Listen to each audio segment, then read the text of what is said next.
My name is Velthari Salmos, and I write this with hands that still shake. When I remember what I saw, I have been a diplomat for 90 long cycles. I have spoken with 11 different civilizations.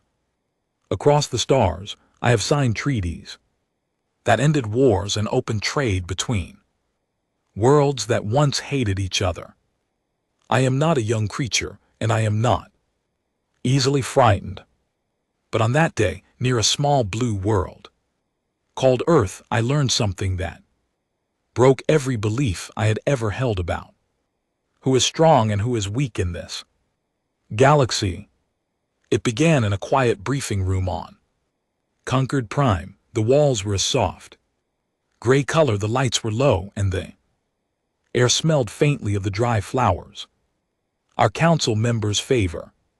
I sat across from the coordinator, a tall, pale being with deep eyes, and I felt insulted.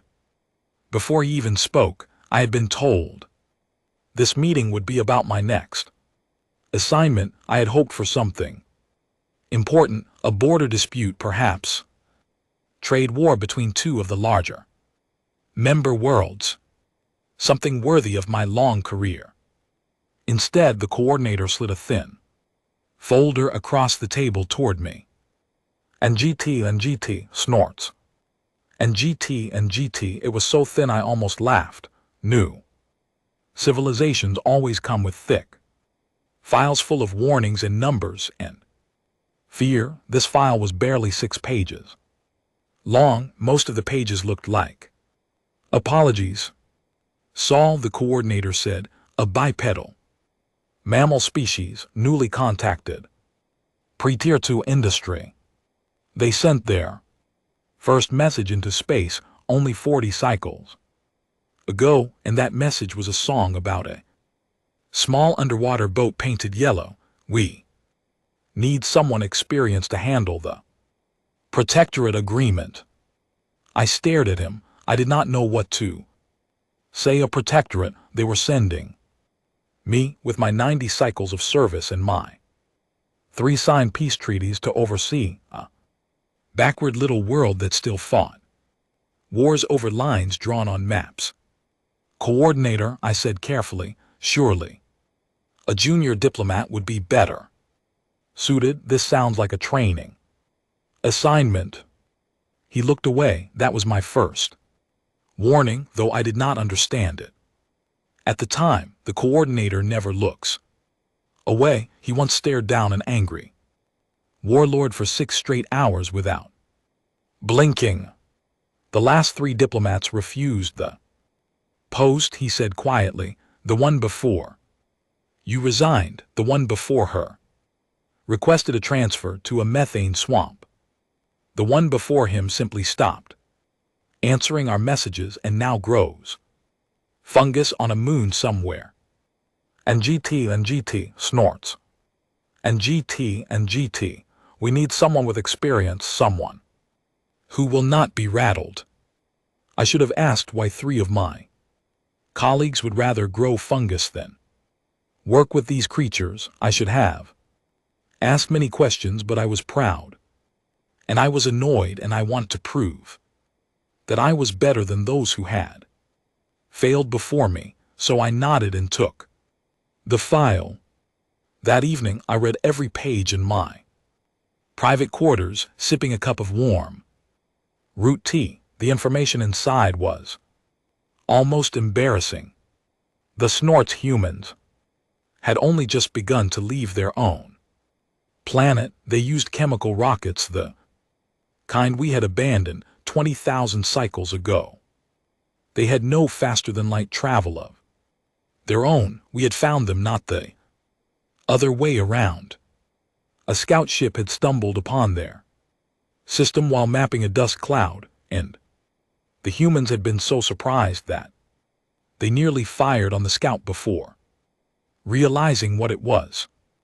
The file said they had no psionic abilities, no mind speech, no ability to sense the deep currents of space. They communicated by making sounds with their mouths and by drawing small shapes on Flat surfaces, they ate dead plants and dead animals, and they sometimes drank rotted fruit on purpose. They had over 200 different governments on one single planet and could not agree on which one was in charge. By the time I closed the file, I felt almost sorry for them, these poor creatures. They needed the conquered.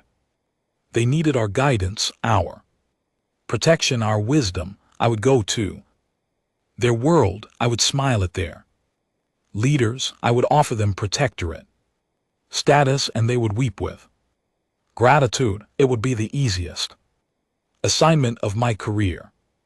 I told myself this as I packed my robes and my translation crystals. I told myself this as I boarded the embassy cruiser. I told myself this as we slipped into the long dark currents between stars, and I was still telling myself this 3 weeks later when we dropped out and slid toward the small yellow sun the humans call Saul.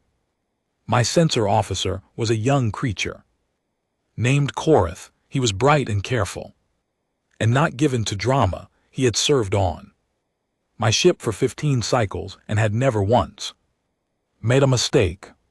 He sat at a station as we approached the fourth planet, the small gray moon that orbits Earth, and I heard him make a small choked sound like someone who has swallowed wrong. Ambassador, he said, his voice was very thin. Their moon is moving slightly on purpose. I looked up from the diplomatic notes I was reviewing. What did you say? The moon, their moon. It is not in the orbit recorded in the file. It is about 400 km off, and there is a slow correction happening. Something is pushing it, something planned. I frowned and walked over to his station. The numbers on his screen meant nothing strange to me at first. Then I looked closer. Then I looked at the moon itself on the main viewport. It was indeed in the wrong place, and the energy readings around it were not natural. They were too clean, too steady, too deliberate. The file said no significant orbital engineering. I told him. My voice sounded confident. Inside, something cold was beginning to grow. The file is wrong, Ambassador Korath said. He did not look at me. And there is something else. The asteroid belt between the fourth and fifth planets. The pattern is not natural either. Whole sections have been rearranged, tidied. Some of the larger rocks are missing entirely. I told him he was tired. I told him to recheck his instruments. I told him many things, and I believed none of them. But I was the ambassador, and I was proud. And I had decided already what kind of world this would be. I would not let strange readings change my mind.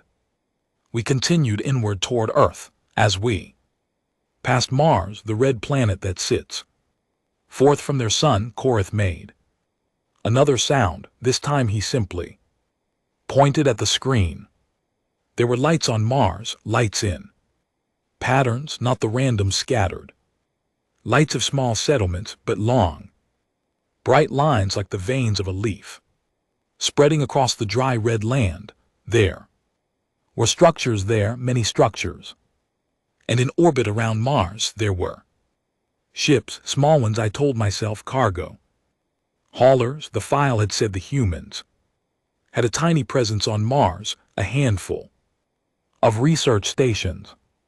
This was not a handful of research stations. This was a working world, a second human home. How big are those ships, Korath? I asked. My voice was still calm. I am very good at sounding calm. He was silent for a long moment. Then he said, Ambassador, the smallest one is larger than our cruiser, the largest one. The largest one is the size of a city.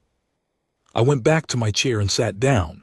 I told myself there must be an Explanation: trade ships, empty hulks. Old wreckage left from some accident. I told myself these things because the alternative was that the file was not just wrong but completely, deeply, dangerously wrong, and I was flying toward a world I did not understand at all. When we reached Earth orbit, the truth could no longer be ignored. There was a ring around the planet, not a natural ring of ice or dust, but a built ring, a great curving structure of metal and glass and soft glowing light that wrapped around the whole world like a crown. Ships moved along it, lights blinked in careful patterns. It was not finished.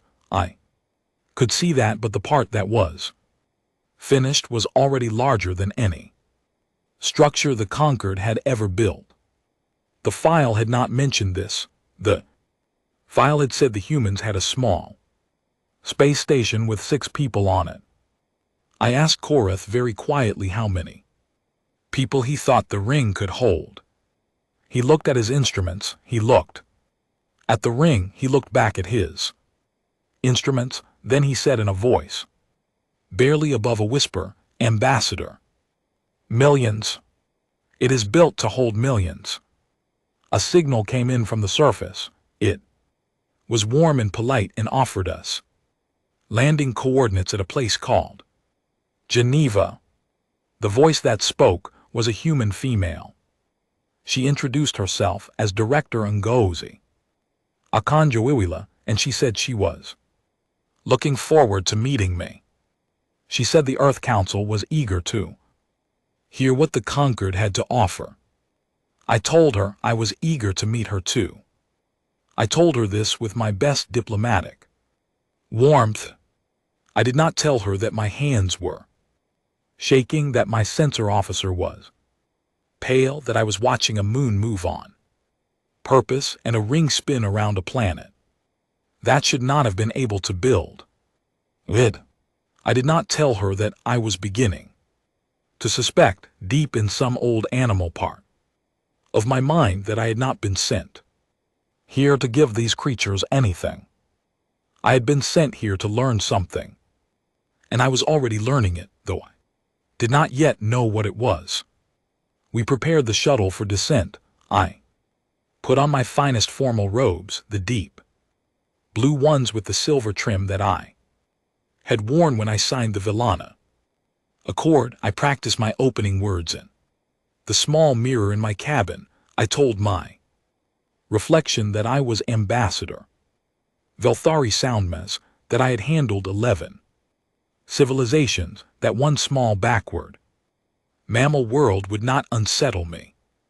My reflection looked back at me with eyes that were not quite as confident as my words. Korath came to see me before I boarded the shuttle. He stood in the doorway and would not quite look at me. "Ambassador," he said, "permission to speak freely." "Granted. I do not think we have the full picture. I think we are missing something very large. I have been looking at the energy signatures from this system, and they do not match the file at all. There are power outputs here that should not exist on a world like this. There are construction yards I cannot identify. There are ships moving on patterns I do not recognize, and the patterns are too organized to be civilian. Ambassador, I think we should be careful. I wanted to dismiss him. I wanted to tell him he was imagining things, that young officers always see threats where there are none, that this was a simple protectorate meeting with a simple backward species. But I had served with Korath for 15 cycles, and I knew his face. He was not imagining anything. He was telling me the truth as he saw it, and the truth was making him afraid. "Stay alert," I told him. "Keep all instruments running. If anything changes, contact me at once." He nodded and stepped aside. As I walked Passed him toward the shuttle bay, he said. One more thing very quietly, almost to himself. Ambassador, the file said they only just learned to leave their planet, but I am reading construction at the outer edge of their system, past the gas giants, past the cold rocks. There is something being built out there, and I cannot tell what it is, only that it is very large and very far away, and humans built it. I did not answer him. I walked into the shuttle and sat down and stared at my hands until the doors closed. Then I closed my eyes and tried to remember the words of my opening speech, the polite phrases about protection and partnership and the gentle hand of the conquered. The words felt very small, now smaller than the moon that moved on purpose, smaller than the ring around the planet, smaller than whatever was being built out at the cold edge of this system. The shuttle began its descent. Through the small round window, I watched Earth grow larger, blue and white and green, almost achingly beautiful, a small, charming world, a pretty little planet of pretty little mammals who sang songs about yellow underwater boats. A small voice in the back of my mind, an old voice that had kept me alive through 11 negotiations, whispered something I did not want to hear. It whispered, "Be careful, Velthari, be very, very careful. The file is wrong. The file is wrong about everything, and you are about to find out how wrong it is." I told the voice to be quiet. I straightened my robes. I prepared my best diplomatic smile. The shuttle broke through the clouds, and Earth came up to meet me. The landing field at Geneva was small and tidy and entirely too clean. There were no soldiers waiting for me, no rows of weapons, no displays of mine. There was only a polite, welcoming party of 7 humans in simple clothing, standing in a soft line on a gray paved circle with a single quiet flag flying overhead.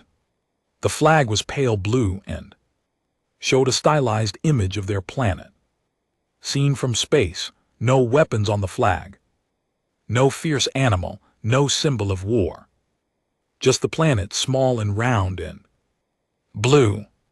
I stepped down the ramp slowly, my robes brushing the cold air. The lead human walked forward to meet me. She was shorter than I had expected, perhaps 2 heads shorter than me, with dark skin and dark eyes and hair pulled back in a tight knot.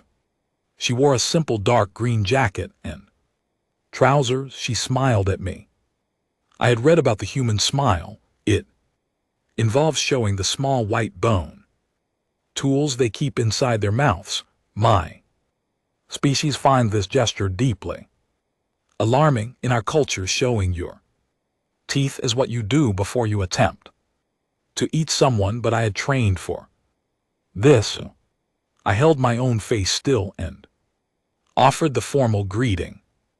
"Ambassador Velthari Soundmoss of the conquered of civilized worlds," I said, through my translation crystal. "I bring greetings from the coordinator and from the member worlds, Director Ngozi Ademi of the Earth Council," she replied. Her voice was warm and even. "Welcome to Earth. We have been looking forward to your visit for some time." She extended her hand. I had read about this too. The humans grasp each other's hands in greeting, a custom from a time long ago when they wanted to show that their hands held no hidden blade. I extended one of my own 3-fingered hands and let her grasp it. Her grip was firm but gentle. Her skin was warmer than mine. "Thank you for the welcome," I said. "I look forward to our conversations." "Please come with me," she said. "We have a vehicle waiting. The council is already gathered, but they understand if you would like to rest first. I would prefer to begin at once if that is acceptable. Of course. We walked across the gray circle toward a small dark vehicle. As we walked, I looked around carefully, trying to learn as much as I could in those few short steps. The buildings around the landing field were old and made of stone with windows of clear glass. They did not look like the structures of a powerful civilization. They looked like the kind of buildings I had seen on 100 developing worlds, quiet, simple, plain.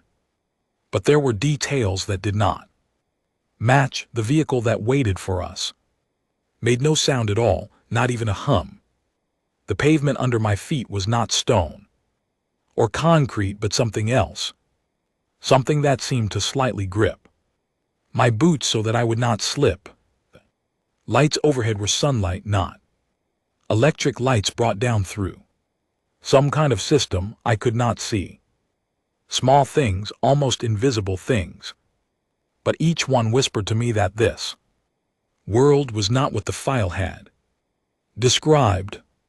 We climbed into the vehicle. Director Ademi sat across from me. She did not speak to a driver. The vehicle simply began to move, smooth and quiet, lifting slightly off the ground. Tell me, Director, I trying to sound casual. I noticed a ring structure around your planet as we approached. Is that a recent project? She smiled again, that strain, tooth-showing smile, but somehow it did not feel threatening this time. It felt almost shy. Yes, it is fairly new. We started building it about 50 years ago. It is still not complete. 50 years, I repeated. That is impressive construction speed for a developing world.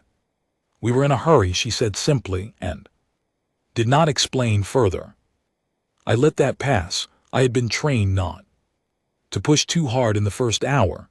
I tried another question, and the lights I saw on Mars, there seemed to be quite a substantial presence there.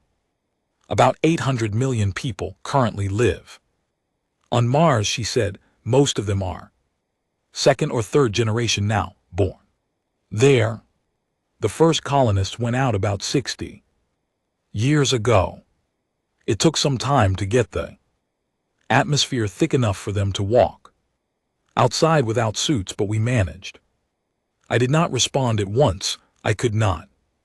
The file had said the humans had perhaps a few hundred researchers on Mars. Adame had just casually told me that there were almost 1 billion people living on the red planet, breathing its air, walking on its surface. 60 years to make a planet habitable. The conquered had never managed this. The conquered did not even know it was possible. Forgive me, I said carefully. I want to make sure my translation crystal is working properly. Did you say 800 million people on Mars?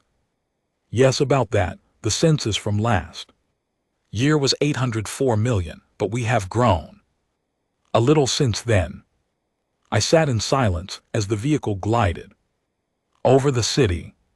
I looked out the window. Geneva was small and old and quiet.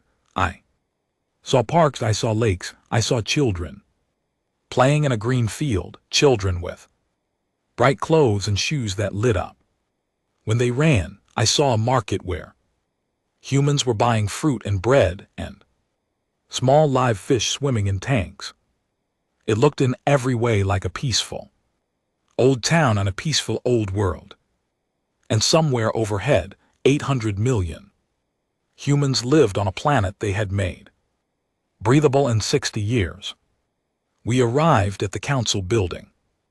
It was a long, low structure of pale stone with tall, narrow windows and a flat green roof. Inside, the halls were quiet and warm. We passed through several wooden doors, each one held open by a polite young human who nodded as we walked by. Finally, we entered a round chamber with a curved wooden table in the center and 12 chairs around it. 11 of the chairs were already filled. The 12th was waiting for a dame. The humans at the table stood as I entered. They bowed slightly. They did not show their teeth this time, which I appreciated. I took my place at the head of the table in the seat that had been prepared for me. A dame sat opposite me. "Ambassador," she said, "allow me to introduce the council. From my left we have Margaret Holloway, coordinator of civilian affairs. Beside her, Dr. Henry Cavendish, director of scientific cooperation. Then Alumide Fashanu, director of industry. Then Beatrice Norrington, who handles our agricultural and ecological matters. Then Pavel Krastev, who oversees off-world settlements. Then Amani Whittaker, director of education. Then Aldous Pemberton, who serves as our chief legal advisor. Then Ruth Ackerley, coordinator of public health. Then Frederick Aldridge, who looks after our internal infrastructure. Then Caroline Thistlewood, who handles our cultural affairs. And finally, at the end, our senior advisor, Elena Pritchard, who has served the council longer than any of us. I nodded to each of them in turn. They each nodded back. I noticed at once that no one in the room held a title that suggested military matters. No defense minister, no fleet commander, no general. The file had said the humans had militaries, many of them scattered across their nations, but none of them sat at this table. This struck me as unusual. On most worlds, the diplomat from another star is greeted by the warriors first. The fact that no clears throat warrior sat here meant one of two things. Either the humans had no warriors, which I now strongly doubted, or they did not consider their warriors to be part of this kind of meeting. They had separated their warriors from their councils. They had decided that talking and fighting were two different jobs. I tucked this observation away. It might mean something later. "Council members," I began, "I bring you the greetings of the conquered of civilized worlds. I have traveled far to meet you, and I am honored to be the first formal ambassador to your young civilization." The old woman at the end of the table, Elena Pritchard, made a small sound.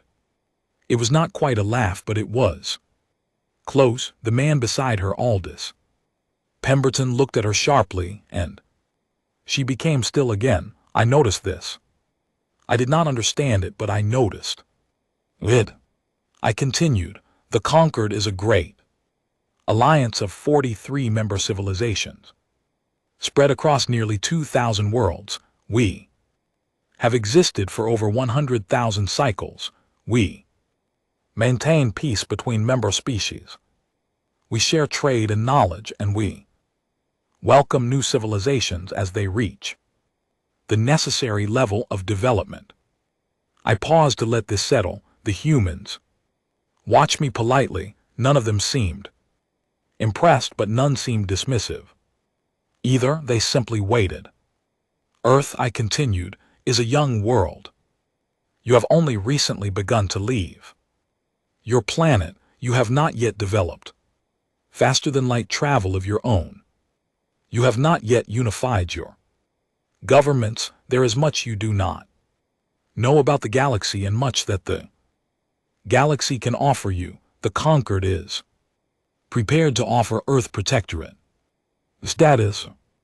This means that the conquered will guarantee your safety from outside threats, will provide gradual technological uplift over the next 40 cycles, will assist in unifying your global governance, and will welcome cultural exchange between Earth and the member worlds. In return, Earth would accept the protection and authority of the conquered and contribute a modest tribute to the common funds. There was a long silence. Margaret Holloway, the woman seated nearest to Dame, leaned forward and asked in a perfectly pleasant tone, "Ambassador, may I ask a small question? For clarification." "Of course. When you say protectorate status, would Earth retain control over our own military forces?" It was a careful question, asked gently.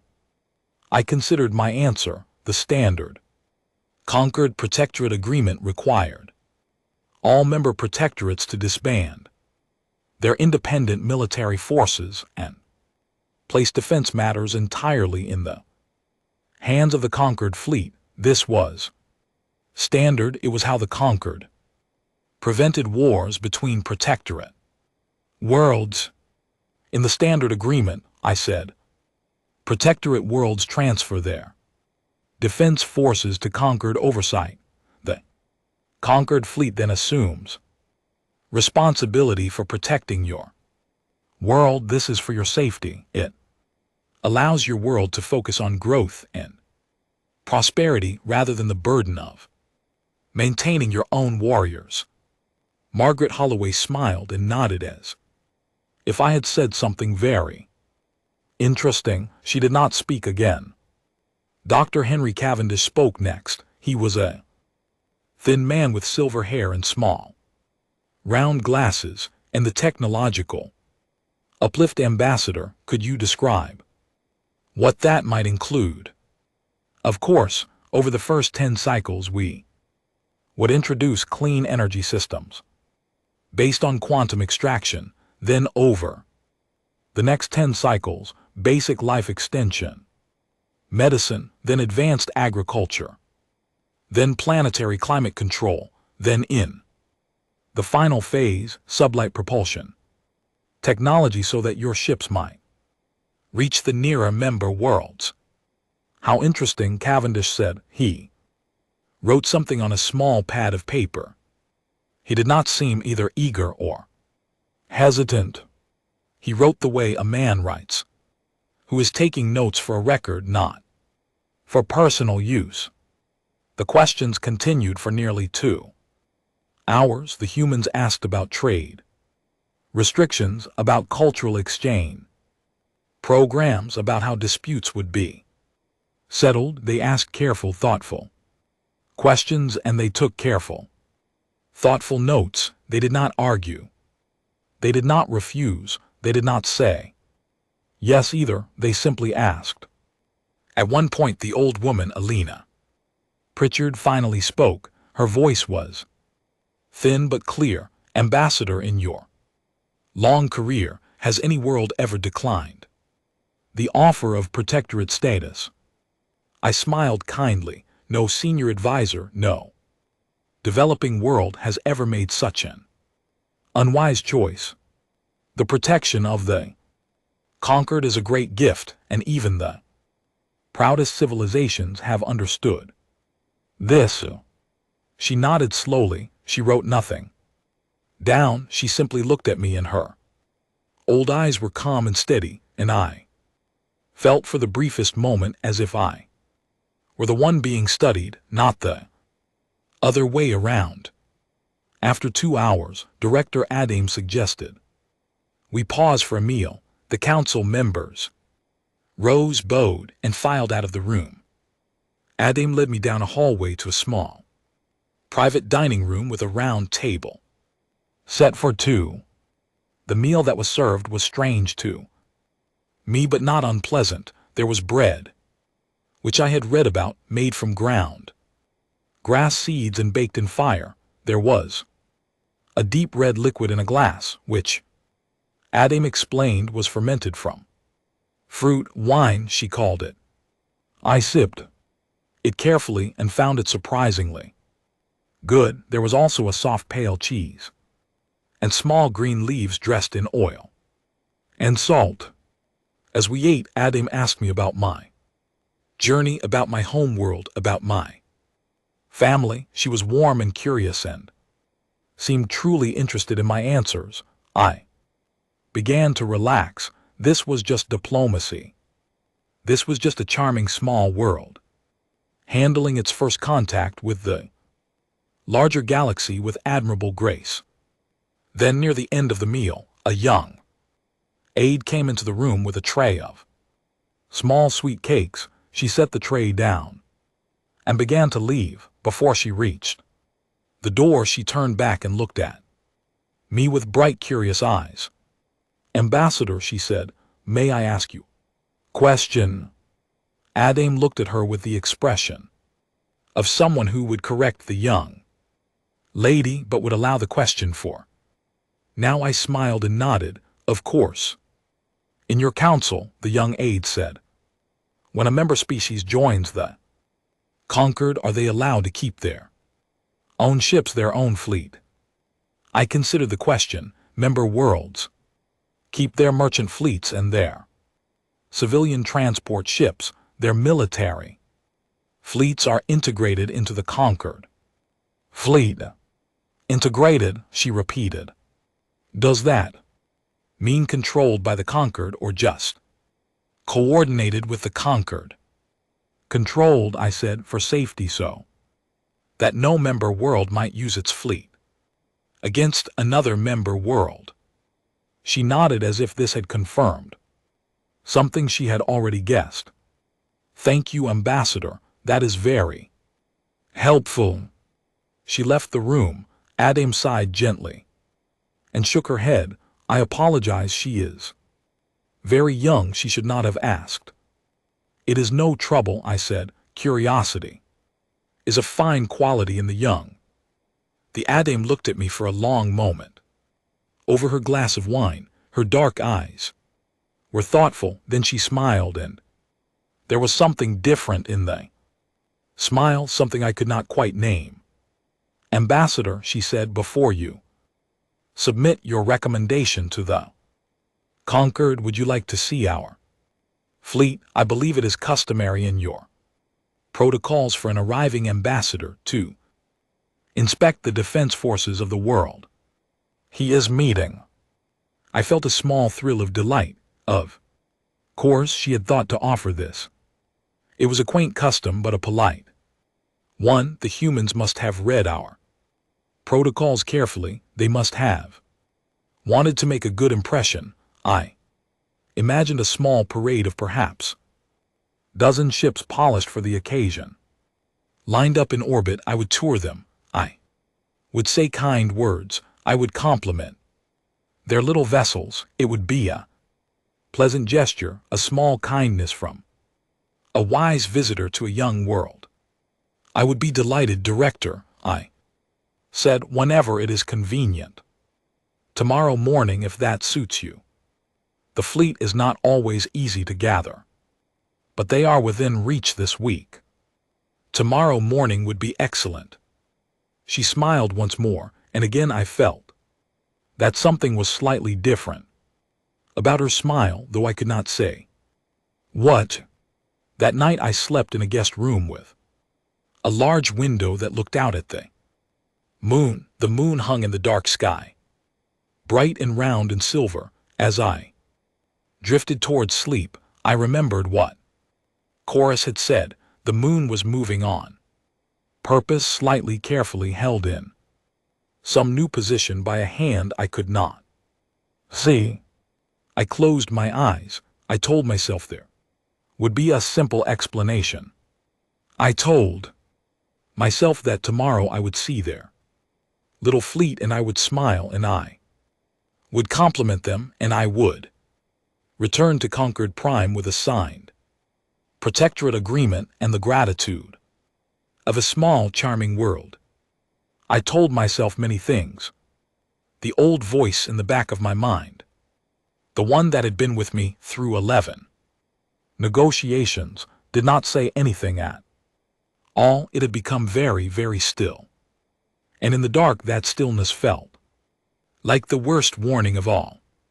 The shuttle that came for me the next morning was different from the small vehicle that had carried me from the landing field. This one was larger, sleeker, and entirely silent. It did not hum, it did not roar, it simply lifted from the ground as gently as a feather and slid up into the sky.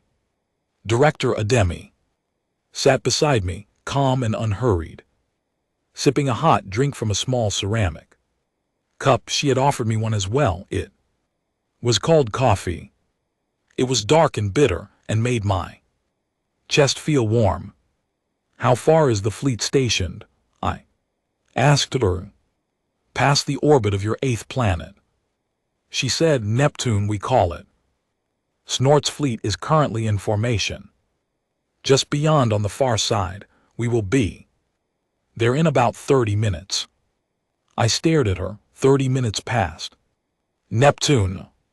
"Yes.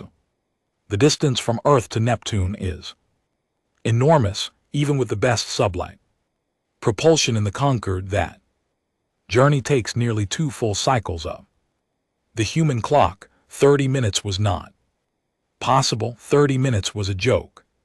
"Forgive me, Director," I said, keeping my voice polite. "I do not believe my translation crystal is functioning correctly. Did Snorts you say 30 minutes?" "Yes, Ambassador, 30 minutes. Our transit drives are quite efficient." I sat back in my seat. I said nothing more. I did not know what to say. The shuttle did not seem to accelerate. There was no pressure pushing me back into my seat, no shaking, no rumble. Yet the view outside the small window changed quickly. The blue of Earth fell away, the gray of the moon flickered past, then there was only black with the bright distant points of stars, and then, far ahead, I began to see something else. Not stars, something nearer, something arranged. The shuttle slowed, the view in the window grew clearer, and I felt my body go cold from the top of my head to the soles of my feet. There was a structure ahead. At first I thought it was a station, a great built thing hanging in the dark. Then I realized it was not a station, it was a ship. Then I realized it was one ship among many. Then I realized that the many extended past the horizon of what my eyes could see. "Director," I said, my voice was very small, "what am I looking at?" "That is 3rd Fleet, Ambassador. We have 6 rotating fleets, 1st through 6th. Home fleet is currently in dock for refits. 3rd happens to be the closest at the moment." "6 fleets?" "Yes." The shuttle drew nearer. The ships grew larger. I could not measure them at first. There was nothing to compare them to. Then the shuttle passed close to one, and I saw by its side what looked like a tiny silver speck. The speck turned out to be another vessel, perhaps the size of our embassy cruiser. The cruiser had carried me across the long dark currents between stars. The cruiser was a respectable vessel by Concorde standards, and next to this human ship, our cruiser would have looked like a child's toy beside a working machine. "How many ships in 3rd Fleet?" I asked. I did not really want to know the answer. 812 combat vessels, Ademi said calmly, plus support and supply ships, which brings the total to about 1,400. 1,400 in a single fleet, and there were 6 fleets. I tried to do the math. I could not. My mind refused. "Director," I said, the file. From our scouts, it said you had perhaps 24 ships in total, small ones. Cargo haulers, the largest no more than 100 m long." She turned her face toward me. Her dark eyes were soft, almost apologetic. "Yes, Ambassador, we are aware of what your file said. The ships your scouts saw were the only ones we allowed them to See, the rest were kept at a careful distance with their drives shut down and their hulls cooled to background temperature. We knew when the scout ship arrived. We watched it for 3 weeks. Before it noticed us, we wanted to learn how your scouts work before we revealed how we work. I stared at her. You hid them. You hid all of this from us. We hid most of it, yes. Why? She looked back out the window at her enormous fleet, because we did not know if you were friendly. We did not want to show our hand until we understood what kind of guest had arrived in our system. The shuttle continued forward. We passed a ship that must have been 10 km long. Its hull was matte black with no markings, only a long line of soft white running lights. There were openings in its sides that I now recognized as launch bays for smaller craft. Through each opening I could see racks and racks of smaller ships lined up neatly, ready to deploy. This vessel, I said, what is it called? That is the St. Catherine. She is what we call a fleet carrier. Her role is to deploy and support smaller combat craft. And how many smaller craft does she carry? 6,000 with full crews, 12,000 if we use the automated drone version. I felt sick. I closed my eyes for a moment. When I opened them again, the St. Catherine had slid past and another ship had come into view. This one was different. It had no launch bays. Its hull was studded with long crystalline spines that hummed faintly, even through the vacuum of space, though that should not have been possible. And that one is the Loving Mercy. She is a long-range driver. Her main weapons are designed to deliver kinetic force at very high speeds across very long distances. How long are the distances? Across star systems, Ambassador. She does not need to be in the system. She is striking.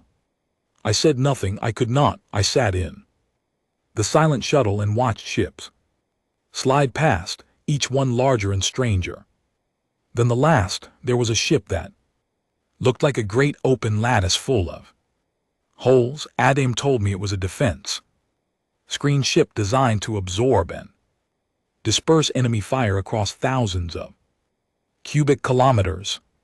There was a ship that seemed to ripple at its edges as if reality could not quite decide whether it was there or not.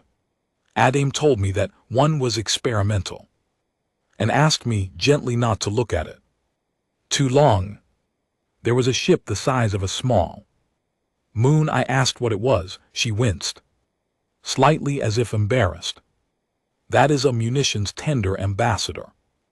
It carries ammunition and supplies for the rest of the fleet. It is a support ship. A support ship, a vessel the size of a small moon. In the Concord, that hull would have been the personal flagship of a high commander. I counted what I could see. I counted dreadnought equivalent ships heavy enough to lay down their own gravity. Well, I stopped counting at 400. There were more. There were far more. They stretched away into the deep dark. Line after line, layer after layer, organized in patterns that suggested every ship knew exactly where every other ship was and what it was doing. How are they coordinated? I asked. There must be thousands of crews. How do they keep formation? They mostly coordinate themselves. Adam said, the ships talk to each other. We tell them what we want and they work out the details among themselves. You mean the captains coordinate? No, I mean the ships. The ships think. Ambassador, not like we think. They think in their own way. We taught them to. They are quite good at it. We just tell them what we need and they handle the rest. I tried to imagine a fleet where the Ships themselves were thinking, where? The steel and the wires and the soft, glowing screens decided things for themselves, where the humans, my hosts, simply gave a direction and let their own machines work it out. The shuttle slowed and turned. We were facing a great curve of empty space now. And in that empty space I saw something new, lights far away in a vast arrangement, not ships, something else. What is that? I asked. Those are the building yards, Ambassador. That is where we make new ships. Right now, we have about 400 new vessels under construction. We launch a new combat ship every 6 days. A new combat ship every 6 days. The Conquered, with its 43-member civilizations and its 100,000 cycles of history, launch perhaps 30 new combat ships in a single year. The humans launched one every 6 days. And they had been doing this, by my count of the visible yards, for a very long time.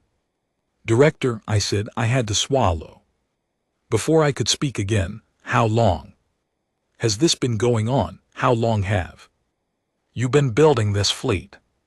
She was quiet for a moment, then she said, we started serious construction about 90 years ago, after we heard the first Conquered transmission. The Conquered did not know we were listening. Of course, your communications equipment leaks, Ambassador. We picked up your scout fleet chatter when we were still using radio telescopes to do astronomy. We did not understand it at first. It took us nearly 20 years to translate. But once we did, we knew we were not alone, and we knew we were not the largest. We decided it would be wise to be prepared. Wise, I repeated faintly. It would be wise. Yes. You built this, all of this, because it would be wise. Yes, Ambassador, it seemed prudent. I sat back. My carapace had gone entirely cold. There was a small ringing sound in my head that I realized after a moment was my own blood rushing through my ears. The humans had built an end of everything fleet because it seemed prudent. They had laid down ship after ship after ship, decade after decade, in the silent dark beyond their own planet, while the rest of the galaxy talked about them as a small, charming, developing world. They had hidden it from our scouts. They had let us think they were sweet and harmless. They had invited me, the great ambassador of the Althari San Maz, to dinner, served me bread and wine, and let me deliver a speech about gentle protection from the wise Conquered, all while this fleet, this vast and ready fleet, waited in the dark behind Neptune. I felt a strange thing happen inside me. It was not fear, not exactly. It was something closer to embarrassment. I had come to this world with a thin file and a thick speech. I had come prepared to be patient with a slow young species. And these creatures, these polite and smiling creatures, had spent the entire visit gently letting me show them just how wrong I was. Director, I said, my voice was hoarse. How many of the council members yesterday were aware of this fleet? All of them, Ambassador.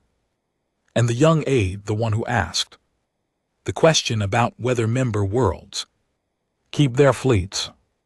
Adame smiled just a little. She is not as young as she appeared, Ambassador. And the question was not as innocent as it sounded. She wanted us to confirm what we already suspected about how your protectorate agreements work.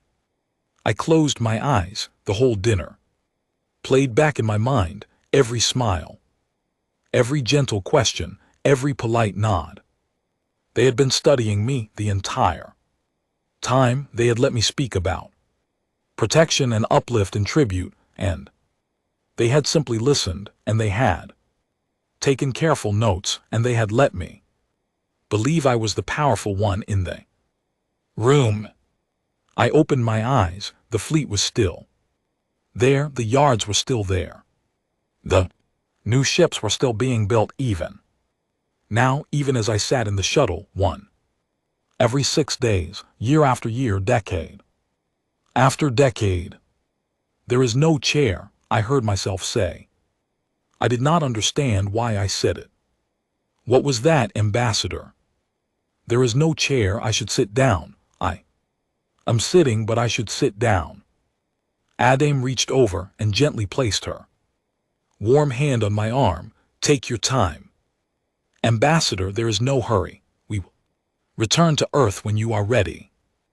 I sat for a long while in silence, looking out at the fleet. I tried to think of the right thing to say, the right diplomatic words, the right tone. I had 90 cycles of training. I had handled 11 civilizations. There must be a phrase, a sentence, a question that fit this moment. There was not.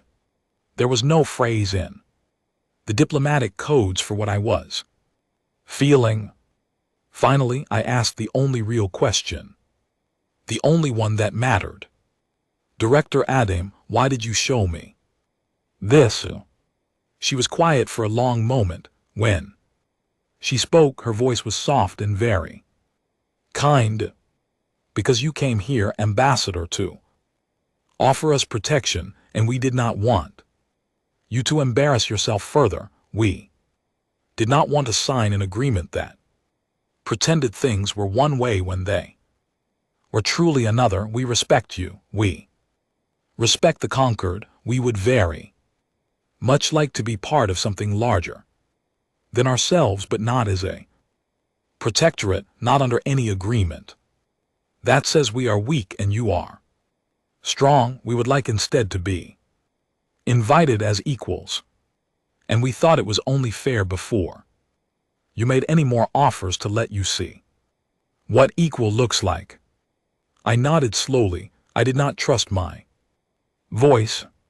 The shuttle began its long, quiet turn back toward Earth. Behind us, the fleet remained silent and ready and patient. As we slid away from it, I saw one more thing, far beyond the fleet, far beyond the building yards, at the very edge of what my eyes could resolve. There was something else, a faint shape half hidden in the dark. It was vast. It was vaster than the fleet. It was vaster than the yards, and it was moving slowly, with purpose, like the moon over Earth.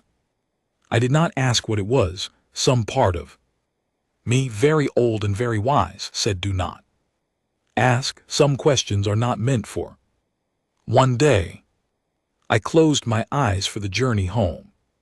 I do not remember much of the return trip to Earth. I sat in the shuttle. I looked at my hands. I noticed that they were trembling, and I held them flat against my knees so that Director Adame would not see. She did not speak. She read a small bound book made of paper, the kind humans still make, turning the pages slowly with her warm fingers. At one point she offered me a cup of the dark drink called coffee. I drank it without tasting it.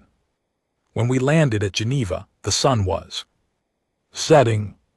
The sky was a deep orange color, and the old stone buildings glowed in the warm light. It looked again like a peaceful little world, a world of bread and wine, and children playing in green fields. The fleet behind Neptune felt very far away, but I knew now. I knew, and I could not unknow. Adame led me, not back to the round council chamber, but to a smaller building tucked behind it. This building was older. The stone was darker. The walls were thicker, and the windows were small. We entered through a heavy wooden door that opened on its own as we approached. Inside was a single room, perhaps 10 paces across, with a round wooden table at the center and 12 simple chairs around it. Most of the council was already seated, but the room was not arranged the way it had been the day before. There were no titles displayed, there were no formal robes. The humans were dressed in simple clothes, almost ordinary clothes. Alita Pritchard, the old woman with the wire hair, sat at the head of the table. The others sat in no particular order. Director Adam guided me to a chair that had been left empty for me, then took her own seat. I noticed very quickly that there were no recording devices in the room, no translation crystals other than my own, no small humming machines of any kind. The walls were bare stone, the ceiling was bare wood. The only light came from soft lamps mounted in the corners. Alita Pritchard looked at me with her calm old eyes. She did not smile. She did not bare her teeth. She simply looked at me the way an elder looks at a younger creature who has come a long way and has had a very long day. Ambassador Velthari, she said. Her voice was thin but very clear. Thank you for going to see our fleet. We know that was difficult. Please ask us anything you wish. I drew a long breath. The questions were too many. They all came at once and I had to push most of them back so that only a few could be asked. How long have you known about us? I asked. Truly known about 90 of your cycles, as Director A. Damie told you. We heard the first faint signal long ago when our radio telescopes picked up traffic from your scout fleet. It took us 20 years to translate, but we did. We have been listening ever since, quietly, carefully, without responding. And in those 90 cycles, you built that fleet. Yes. Why so much? Why so vast? The Conquered is large, yes, but it is not a force that ever made war on a world like yours. Surely a smaller fleet would have been enough. There was a long silence. The council members looked at each other. Then Alita Pritchard looked back at me, and her old eyes were very still. Ambassador, she said, when we translated the first transmissions, we did not only learn that the Conquered existed, we learned what the Conquered had done. We learned about the Tellurians. The word struck me like a soft blow. Tellurians, a name I had not heard in many cycles, a name that did not appear in current Conquered teaching, a name spoken only in old academy lectures, and even then in careful whispers. I see, I said softly. We learned about the Vosk, she continued. The Vosk, another old name, another quiet name, and the 8 sisters of Cygnus. I closed my eyes. And the quiet world, she said, and the silver swarm of Halen, and the moon, people of Hesi 3 and many others. We listened, Ambassador. For 90 cycles we listened, and we read your archives the moment our scouts gained access to them. We read what the Conquered had done to civilizations that could not say no, civilizations that were small, civilizations that were peaceful, civilizations that were welcomed in and then slowly, gently made smaller, obedient, made into something less than what they were. I did not open my eyes. I did not want to see her face, or perhaps I did not want her to see mine. You built the fleet, I said quietly, to be able to say no. Yes, Ambassador, we built the fleet to be able to say no and to mean it. You did not build it to attack. No, we did not build it to attack. You do not want to attack. We do not want to attack. We are tired. Ambassador, we are very tired of fighting. We spent 10,000 of our own years fighting each other. We finally stopped only a few generations ago. We do not want to start again with new neighbors. We very much want to be at peace. We just wanted to be sure that if the choice were taken from us, we could take it back. I opened my eyes. I looked around the room at these strange small creatures, these polite mammals with their bread and wine and their unsettling tooth-showing smiles, and I felt something shift inside me, something I had not felt in a very long time.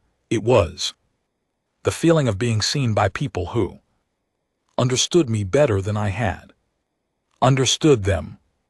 Then what do you want from they? Conquered, I asked. A man on the other side of the table answered. It was Aldous Pemberton, the chief legal advisor.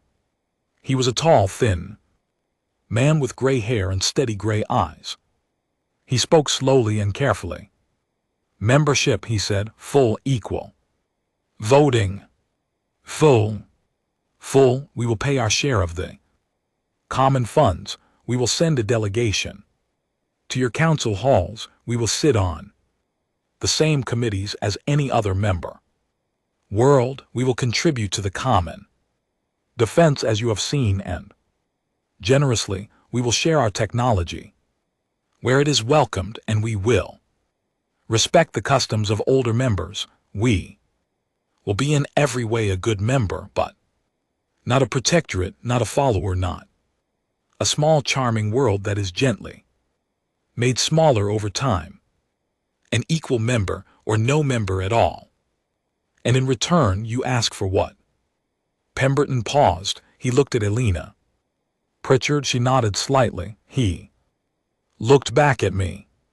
In return, he said, we ask only one additional thing. We ask that the Conquered open its archives, that the practices of the past be reviewed, that the older civilizations explain to themselves and to all members what was done to the Tellurians and the Vosk and the others, and that going forward such practices stop. We are not asking for trials. We are not asking for punishments. We are asking only that the Conquered look at itself honestly. We will help. We will sit on the review committee. If you allow us, we will be patient, but we want the practices to stop. I sat very still. I had imagined on the long shuttle ride from the fleet that the humans would make some great threat, that they would demand a high price, that they would use the weight of their ships to crush some unfair advantage out of us. They could have demanded almost anything. They could have demanded the throne of the Conquered itself, and I am not sure we could have refused. Instead, they had asked us to look at ourselves. They had asked us to be better. They had asked us gently to behave. It was the kindest demand I had ever heard, and in some strange way it was the heaviest. And if the Conquered refuses, I asked. I had to ask. It was my duty. Elena Pritchard answered. Her voice was as soft as the lamplight. If the Conquered refuses, Ambassador, nothing happens, nothing at all. We will not attack you. We will not threaten you. We will simply continue as we are. We will trade with whoever wishes to trade with us. We will share our technology with whoever wishes to learn. We will offer our friendship to any member world that chooses to know us. But we will not join. And in 200 cycles, when the deep dark currents bring some old danger toward your member worlds, an old danger that none of you remembers because the records have been hidden for so long, we will not be there.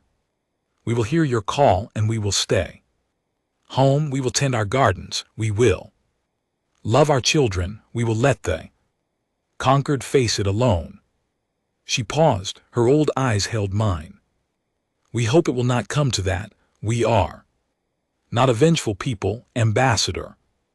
Despite what our long history might suggest, we have grown tired of small spites and old grudges. We would vary. Much like to know you, we would vary. Much like to be your neighbors, but we will not be your protectorate. We will not kneel, and we will not pretend that what was done to the Tellurians does not matter, simply because it was long ago. I sat back in my chair. I looked at the wood of the ceiling. I thought of my long career. I thought of the 11 worlds I had welcomed into the conquered. I thought of the speeches I had given about protection and partnership and the gentle hand of older brothers. I thought of how confidently I had given those speeches, how sure I had been that I was doing good work, how little I had ever questioned what came after when the cameras were off and the celebrations had ended and the new member world began. The slow, quiet process of becoming what we wanted them to become. I had never asked myself in 90 cycles whether what I was doing was kind. I had only ever asked whether it was working. I would like a glass of water, I said. Director Ademi rose at once and brought me a small glass of cool water. I drank it slowly. My hand did not shake as much. Now the water was clean and tasted of nothing, which was a relief. I will recommend acceptance, I said quietly. The council members did not cheer. They did not smile. They did not look triumphant. They simply looked at me with calm, grateful eyes and nodded. Thank you, Ambassador Aliana, Pritchard said. I cannot guarantee what the conqueror will decide, but I will recommend it. I will recommend full membership, and I will recommend the review you have asked for. That is all we have asked. Thank you. I sat for a few more moments, then I asked the last question, the one I had not been able to push down. The thing I saw beyond the fleet, beyond the building yards, far out at the edge, what is it? The council members looked at each other. Again there was a long silence. Then Aliana Pritchard answered. Ambassador, we would prefer not to discuss that today. It is not a threat. It is not a weapon. It is a project of ours that we hope in time you will come to understand. For now, please accept that some questions have their own seasons. We will tell you about it when the season is right. I nodded slowly. I did not press. There was something in her voice that suggested the answer, when it came, would be even larger than the fleet, and I was not sure my old heart could hold any more largeness today. We rose. I bowed to the council. They bowed back. Director Ademi walked me to the door in the hallway outside before we returned to the main building. She stopped and turned to me. Her face was warm and kind and a little tired. Ambassador, she said, I am sorry. For what, Director?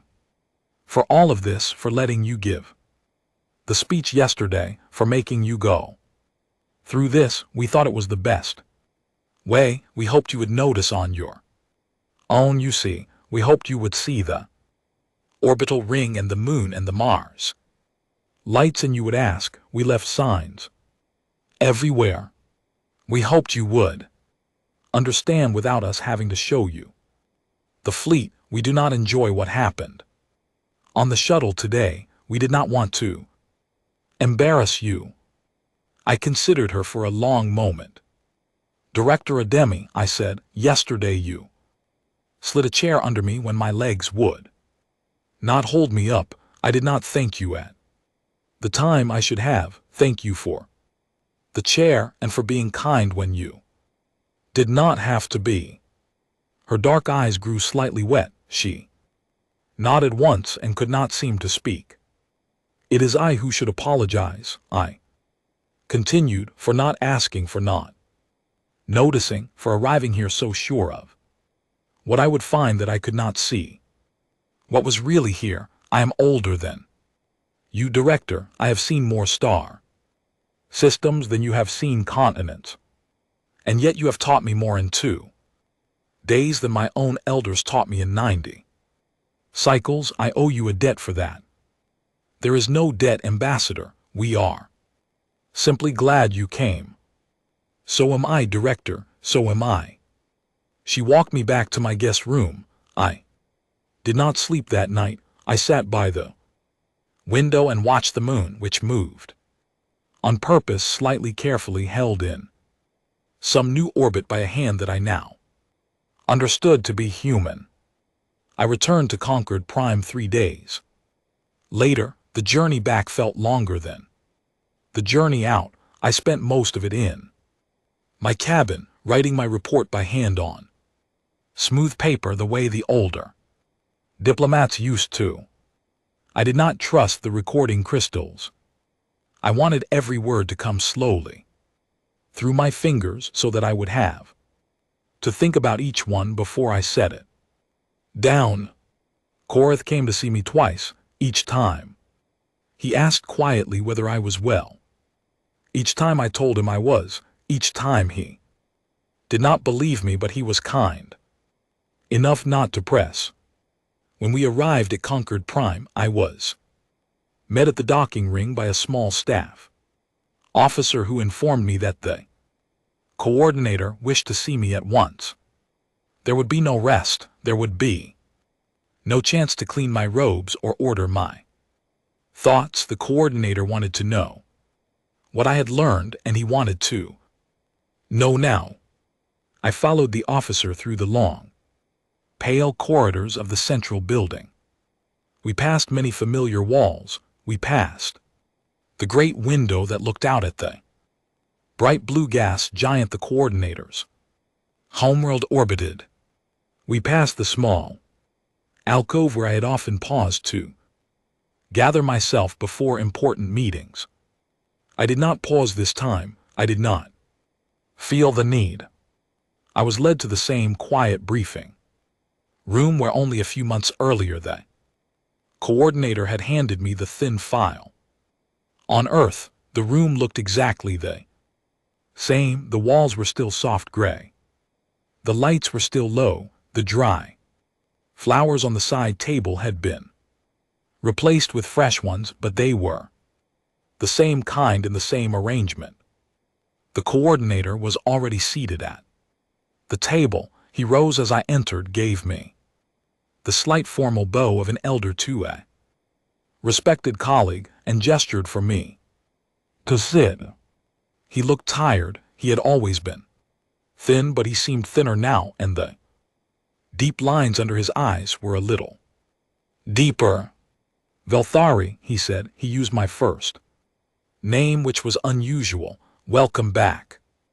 I have been waiting for your report. We have heard rumors. There are some unusual energy readings from Sol that have made our scout fleet nervous. I hope you can explain them. I can, coordinator. I will. May I speak freely? Of course. I took a long breath. Then I told him everything. I did not soften anything.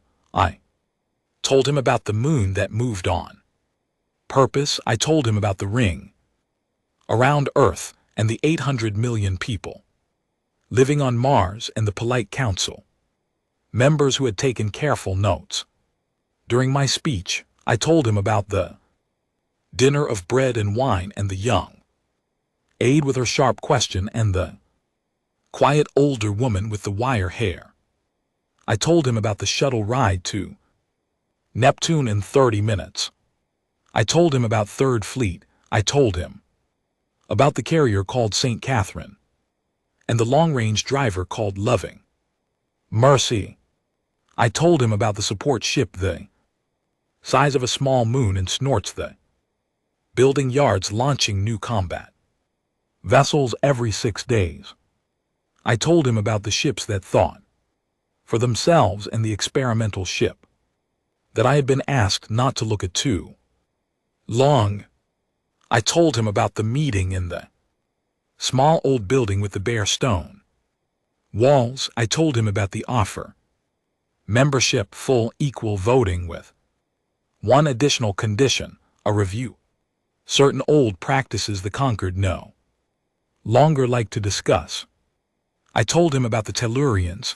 I told him that the humans had read the archives and remembered what had been done. I told him that they had built their fleet not to attack, but to be able to say no. I told him at the end about the chair. Director Adamy had slid under me when my legs would not hold me up. The coordinator listened without interrupting. His chromatophores grew paler and paler as I spoke. By the time I was finished, his face was almost white. He sat very still for a long while, looking down at his folded hands. "Are you certain, Velthari?" he asked. "Finally, are you certain of all of this?" I sat in a chair on their flagship. "Coordinator, I drank their fermented grape juice, I am certain." 6 Fleet. 6 Coordinator, with home fleet currently in dock, so 7 if you count the docked one. And they could end us. Yes, Coordinator, they could. They have chosen not to. They have asked instead to join. He was silent for a long time. The dry flowers on the side table made a soft sound as the air moved through them.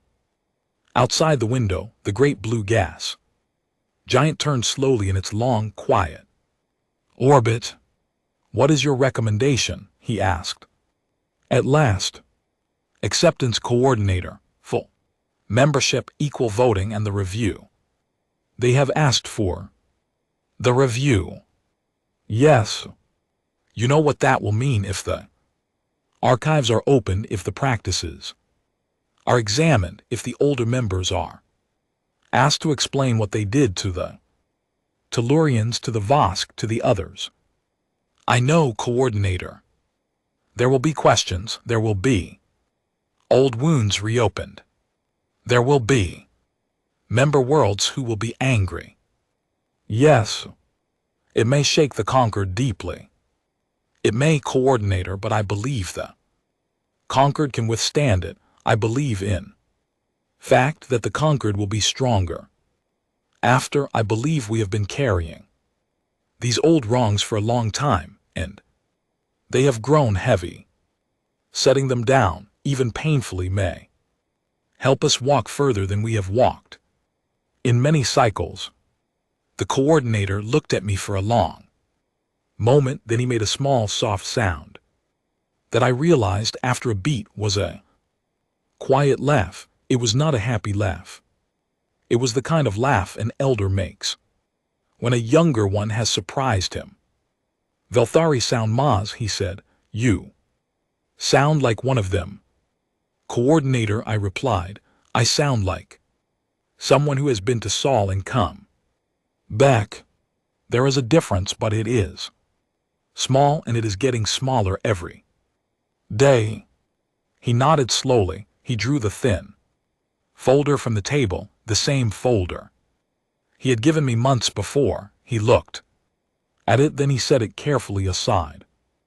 "I will bring your recommendation to the full council," he said. "I cannot promise they will accept it. There will be loud voices against. There will be older members who will not want the archives opened. There will be those who will say we should refuse, who will say the humans are bluffing, who will say we should test them.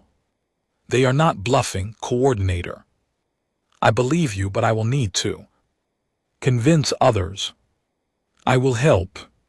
He nodded. He looked tired, but he also looked somehow lighter, as if a weight he had not known he was carrying had shifted slightly off his shoulders.